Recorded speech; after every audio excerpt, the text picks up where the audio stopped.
De ser un personaje completamente desconocido a convertirse en el mismísimo jefe de Estado, un salto que empieza a ser cada vez menos infrecuente en la política internacional. Queridos amigos, amigas, Ecuador tiene nuevo presidente, Daniel Noboa, y ya os adelanto que no lo tendrá nada fácil. En los próximos años este país se enfrentará a desafíos titánicos. Hablamos de narcotráfico, de conflictos indigenistas y de una creciente oleada de violencia y delincuencia que se está extendiendo por todo el país. Daniel Noboa, heredero de un imperio empresarial, gana la elección presidencial de Ecuador. Si bien la victoria de Noboa abre una nueva etapa política en Ecuador, lo cierto es que sigue habiendo muchos más interrogantes que certezas, especialmente por lo particular que será este nuevo periodo en el gobierno. Mañana empezamos a trabajar para reconstruir un país que ha sido gravemente golpeado por la violencia, por la corrupción y por el odio. Desde mañana empieza a trabajar la esperanza, desde mañana empieza a trabajar Daniel Noboa, su nuevo presidente de la República. Noboa solo podrá terminar el mandato que le correspondía terminar a Guillermo Lasso, es decir, que el nuevo presidente solo estará al frente del Ejecutivo ecuatoriano desde diciembre de 2023 hasta mayo de 2025. Por tanto, su trabajo será una carrera contrarreloj, con miles de problemas, múltiples promesas y unos recursos y plazos más bien justitos. Es por eso que todos nos preguntamos qué significa realmente la llegada de Daniel Noboa al poder en Ecuador. ¿Logrará llevar a cabo todas las reformas prometidas en apenas 17 meses? ¿Logrará vencer al narcotráfico y devolver la paz al Ecuador? ¿Qué papel jugará el correísmo en toda esta aventura? Queridos amigos, amigas, en mayo de este 2023, el presidente Guillermo Lasso sorprendió a todos cuando anunció la aplicación de la muerte cruzada. Este término trágico se utiliza para describir un mecanismo constitucional que consiste en la convocatoria adelantada de elecciones para elegir un nuevo poder ejecutivo y legislativo, disolviendo así sus respectivos mandatos. Con la muerte cruzada, Guillermo Lasso le devuelve al pueblo el poder de decidir su futuro en las próximas elecciones. Para Lasso, el antiguo presidente, esta medida era la única opción de un gobierno que prácticamente ya estaba muerto. Desde 2022, el mismo se enfrentó a varios impeachments y bloqueos legislativos que hacían inviable cualquier acción de gobierno. Para colmo, y como ya os contamos, en febrero de 2023 Lasso perdió un referéndum constitucional con el que había sometido a consulta popular diferentes ejes de su plan de gobierno. Es decir, que Lasso no contaba ni con el Parlamento ni tampoco con la sociedad ecuatoriana. Su administración estaba totalmente contra las cuerdas y por eso el ya expresidente vio en la muerte cruzada una vía institucional para intentar salir del atolladero. Y quién sabe, quizá también escapar de ese infierno político. He escogido gobernar 6 meses en el purgatorio en lugar de 2 años en el infierno. Con todo esto, y ya de paso, el expresidente consiguió llevarse por delante a la Asamblea Nacional dominada por la oposición. Guillermo Lasso tuvo que pensar algo así como, bueno, si me tengo que ir yo, pues nos vamos todos ya que estamos. Así que, dicho y hecho. Yo admito errores en mi gestión, pero soy un demócrata y he procurado que las soluciones sean siempre constitucionales y legales. He solicitado al Consejo Nacional Electoral la convocatoria inmediata a elecciones legislativas y presidenciales para el resto de los respectivos periodos. La cuestión es que Guillermo Lasso ya no tenía ningún capital político con el que poder apoyar a un sucesor, así que la competición se abrió de par en par con múltiples partidos y múltiples candidatos.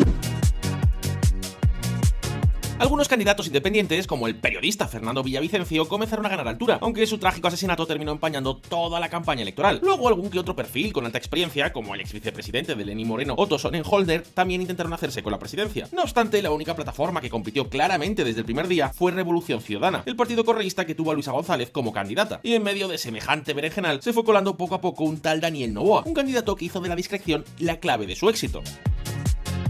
Primero, nunca dijimos que estábamos segundos, porque el segundo siempre le caen a palazos, siempre lo insultan, siempre le dice, o sea, lo ataca todo el mundo.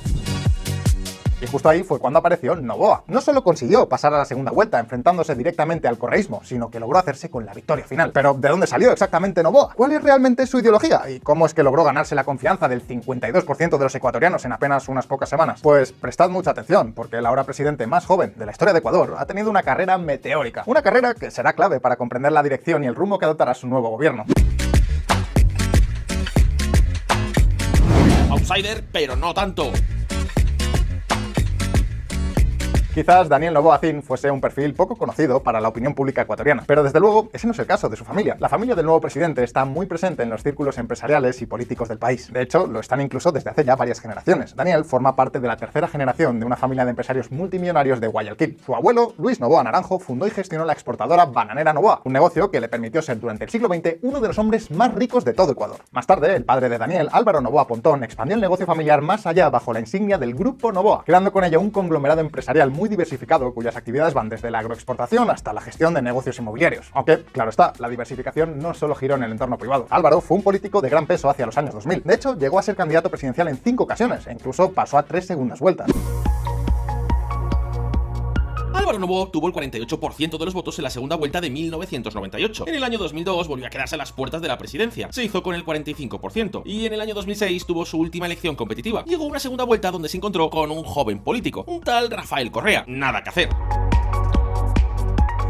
Luego, por otro lado, Anabel Acín, la esposa de Álvaro y la madre del actual presidente, llegó a acompañar la fórmula presidencial de la familia en 2009 y 2013. Digamos que los Noboa querían a toda costa la presidencia y de hecho la rozaron en 3 ocasiones. Pero ha sido justo ahora cuando la han conseguido de la mano de su hijo Daniel, quien de hecho no era muy visible en el espectro político. Sea como sea, su presencia en la familia Noboa lo vincula directamente con las élites sociales, económicas y diferentes círculos de poder en Ecuador. Por tanto, no hablamos de alguien que apareció de la nada y que no tiene ningún poder. Ahora bien, más allá de su historia familiar, ¿qué hay de él? ¿Qué hay de su vida? Pues, si os parece, echamos un vistazo muy rápido. Con tan solo 36 años, Daniel Noboa estudió Administración de Negocios en la Universidad de Nueva York y también obtuvo un título de Administración Pública en la Harvard Kennedy School y otro título en Gobernanza y Comunicación Política por la Universidad George Washington. Vamos, lo que se dice un currículum aparentemente completito. Luego, su carrera profesional la ha desarrollado, por supuesto, en las empresas familiares, donde llegó a ser director naviero y director comercial y de logística. Sea como sea, en 2021 dio su primer paso en la política. Fue elegido legislador por la provincia de Santa Elena, con una candidatura vinculada a partidarios de Lenín Moreno. En la Asamblea Nacional del Ecuador, Daniel llegó a presidir la Comisión de Desarrollo Económico en el Parlamento. Más de la mitad de los ecuatorianos depositaron su confianza en Daniel Noboa, y finalmente este apellido ha logrado hacerse con la jefatura del Estado ecuatoriano. Y eso nos lleva directamente a una de las preguntas clave en este vídeo. ¿Qué espera hacer Noboa en 17 meses? Pues ahora mismo lo vamos a ver. El Plan Noboa. La candidatura de Noboa estuvo impulsada por la Acción Democrática Nacional, un partido recién creado en noviembre de 2022 que tuvo que aliarse con otros partidos más pequeños para poder tener un registro válido ante el Consejo Nacional Electoral. En este sentido, Noboa se presenta como un político de centro, y aunque él se ha referido a sí mismo como un socialdemócrata, lo cierto es que desarrolló una campaña donde la ideología tuvo muy poco peso. Digamos que Noboa evitó entrar en debates dogmáticos, supongo que por una cuestión de pragmatismo electoral. Y mucha gente, especialmente el correísmo, quiere encasillarme en una derecha, cuando nuestro proyecto político es un proyecto de centro-centro-izquierda. Es un progresismo responsable, es una socialdemocracia moderada, es la libre empresa con responsabilidad social. En su plan de gobierno podemos ver algunas medidas de corte progresista, como por ejemplo el incremento del salario mínimo, la promoción de la negociación colectiva del trabajo o el establecimiento de leyes más severas que sancionen la evasión fiscal y permitan que el Estado recaude más dinero. Asimismo, Noboa también ha prometido llevar a cabo una revisión exhaustiva de las políticas de inversión de los fondos de jubilación para que el Estado pueda intervenir y mejorar el sistema de pensiones, un sistema que actualmente tiene una composición mixta en la que participan tanto el Instituto Ecuatoriano de la Seguridad Social como fondos privados. Otra faceta que ha destacado en la campaña de Noboa ha sido las propuestas en torno a la diversidad. Este candidato se ha comprometido a promover la integración de los inmigrantes, reconocer las nacionalidades indígenas y promover activamente la no discriminación de la población LGTBI. Es decir, que hablamos de un candidato que en gran medida encajaría con el típico perfil de la socialdemocracia europea. Tiene gracia que el correísmo haya perdido contra un candidato socialdemócrata, ¿no os parece? Eso sí, en el terreno económico y de empresas, su perfil es mucho más pro-mercado y desde luego defiende férreamente la dolarización. La protección de la dolarización es crucial, dado que una economía estable y predecible es un requisito fundamental para atraer inversión, tanto interna como externa, y generar empleo. Para proteger y reforzar la dolarización es fundamental mantener la disciplina fiscal y la responsabilidad en la gestión de las finanzas públicas. Además, se debe buscar incrementar las reservas internacionales, lo que proporcionará una red de seguridad en caso de shocks económicos externos. En última instancia, su perfil de empresario lo ha convertido en un líder cómodo para los sectores productivos. Además, ha situado como una de sus grandes prioridades atraer la inversión extranjera, especialmente en el campo de la energía y del petróleo. Sin embargo, 17 meses es muy poco tiempo. Y no dudéis que eso es algo que el propio Noboa tiene muy claro. Y quizá por eso los dos temas que persiga con más celeridad en su presidencia serán, primero, hacer cambios en el sistema educativo. Hoy en día, de 340.000 jóvenes que aplican a una universidad pública, solo 140.000 obtuvieron un cupo universitario. Hay 200.000 jóvenes hoy en día de 18 años que no tuvieron un cupo en una universidad pública. ¿Qué tipo de cambios? Pues, por ejemplo, Noboa ha prometido incrementar el gasto público y la inversión en educación superior. Según el nuevo presidente, esta es la mejor forma de enfrentar y erradicar la militancia blanda. Pero a ver, ¿qué es eso de la militancia blanda? Pues básicamente los jóvenes que son manejados por los grupos de narcotráfico, lo que nos lleva directamente al segundo tema clave que podemos esperar de su presidencia. Efectivamente, la seguridad. ¿Y sabéis qué? Creo que aquí una imagen vale más que 1000 palabras. En los últimos años, la criminalidad de Ecuador se ha disparado y está batiendo todos los registros históricos. El número de homicidios por 100.000 habitantes se ha multiplicado prácticamente por 5 en los últimos 5 años. Toda una locura, ¿no? Pues para intentar poner freno a este desmadre, Noboa ha prometido reorganizar y mejorar los servicios de inteligencia, precisamente para que puedan realizar operativos de alto nivel, algo que hoy por hoy no parece que las fuerzas de seguridad sean capaces de hacer. El Ecuador no tiene una agencia de inteligencia consolidada, tiene inteligencia de la policía, inteligencia de los militares, inteligencia que se reporta al presidente de la República. Como todo está desarticulado, no se puede dar la fórmula para que la policía y los militares puedan atacar a las organizaciones narcodelictivas correctamente. Noboa también ha prometido impulsar una reforma del Código Penal para mejorar la situación de los procesados sin sentencia y los delincuentes no violentos. La idea de esto es incluir nuevos tipos, es decir, penas alternativas a la prisión para los delitos no violentos. La pregunta es, ¿por qué? Pues entre otras cosas porque las cárceles del país ya no dan para más. Las cárceles ecuatorianas están saturadas y los responsables pues no dan abasto. En cierto modo, eso explica que cada 2 por 3 se produzcan peleas de bandas, asesinatos de presos y masacres carcelarias. De hecho, el nuevo presidente quiere segmentar a los presos por su nivel de peligrosidad e incluso ha propuesto meter a los más peligrosos en barcos carcelarios. ¿Qué os parece? En cualquier caso, como veis, hablamos de políticas que en general buscan dar resultados relativamente rápidos. Al fin y al cabo, una caída en la tasa de criminalidad y alguna mejora educativa serían 2 banderas electorales fantásticas para el 2025. Y por eso, estos 2 campos serán casi seguro la prioridad número 1 del nuevo presidente. Es verdad que en 1 año y medio no es que se pueda cambiar el mundo, pero sí se pueden cambiar varias cosas claves: reducir la violencia, darle oportunidad a la juventud. Ahora bien, Noboa no va a gobernar solo. El correísmo sigue al acecho. 2 elecciones en las que han competido a cara de perro hacen que el fantasma de Rafael Correa siga muy presente en los círculos del poder en Ecuador. Y la pregunta es, ¿qué significó este nuevo revés para Rafael Correa? ¿Por qué la sociedad, ante el fracaso de Lasso, no le dio un voto de confianza al correísmo? ¿Es realmente imposible el regreso de Correa al Ecuador? Pues, atentos. ¿El fin del correísmo? Rafael Correa llegó al poder en el año 2006, justamente cuando logró derrumbar al padre de Daniel, Álvaro Noboa. Logró completar 3 mandatos, convirtiéndose en la figura hegemónica de la política ecuatoriana. Su poder parecía ilimitado, pero ojo, en 2017 su aliado y sucesor Lenín Moreno cambió de rumbo, y diferentes investigaciones judiciales señalaron a Correa como el responsable de multimillonarias tramas de corrupción. Por eso, desde el año 2018 los tribunales ecuatorianos exigen su detención, aunque él vive como refugiado político en Bruselas. Desde entonces, su partido, la Revolución Ciudadana, ARC, ha continuado haciendo campaña y ha sido la principal oposición a Lenín Moreno y a Guillermo Lasso. Sin embargo, con Correa fuera del país, ARC no ha estado ni cerca de repetir su resultado electoral de 2013, cuando logró ganar en primera vuelta. En 2017 ganaron, sí, pero aquello solo sirvió para llevar a la ahora anticorreísta Lenín Moreno al poder. En estas últimas elecciones, Revolución Ciudadana, que es el partido de Correa, se presentó a las elecciones con otra candidata, Luisa González. Evidentemente, Correa desde Bruselas y perseguido por la justicia no se pudo presentar. Sin embargo, como ya hemos dicho, la elección presidencial de Ecuador estuvo repleta de otros candidatos independientes y muchísimos partidos pequeños unidos por un solo tema común: el anticorreísmo. Todo el mundo iba en contra de Correa, y esto es algo que él mismo calificó como los poderes enormes.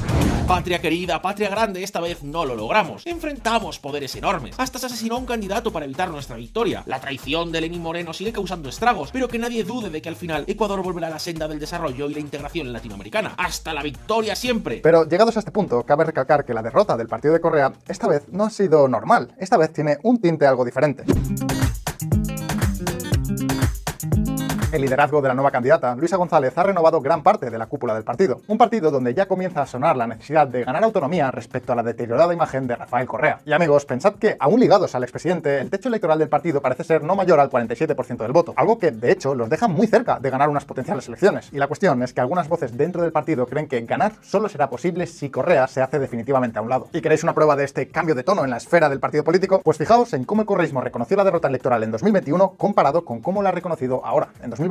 Estaremos atentos ante cualquier intento de usar al Estado para beneficio de pocos privilegiados. Estaremos, como siempre lo hemos hecho, defendiendo a las grandes mayorías, al pueblo digno, al pueblo ecuatoriano. Cuente con nuestros votos en la Asamblea para las reformas legales, para la seguridad, para salud, para educación. Entre la victoria de Noboa y la posible reestructuración del partido de Correa, sin Correa, el panorama político ecuatoriano podría estar cambiando rápidamente. Y la pregunta es, ¿qué podemos esperar a nivel institucional en estos 17 meses? ¿Se producirá un nuevo bloqueo legislativo? ¿Fue realmente la muerte cruzada una buena idea? Pues bien, vamos a verlo.